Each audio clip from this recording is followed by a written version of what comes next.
how to connect Steam to Discord. So if you want to connect your Steam to your Discord, then first let's open up Discord application.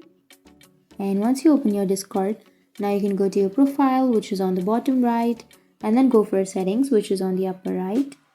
And now you can go for connections. Tap on connections and then go for add, which is on the upper right again.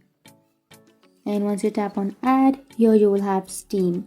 So you can simply tap on Steam, which is on the third option. And if you want to connect to your Steam account, then you need to sign in to your Steam. So you can simply enter with your account name, and you can also enter your email address and then your password, and you can sign into your account, or you can simply go for show me your QR code, and then you can sign in by using a QR code.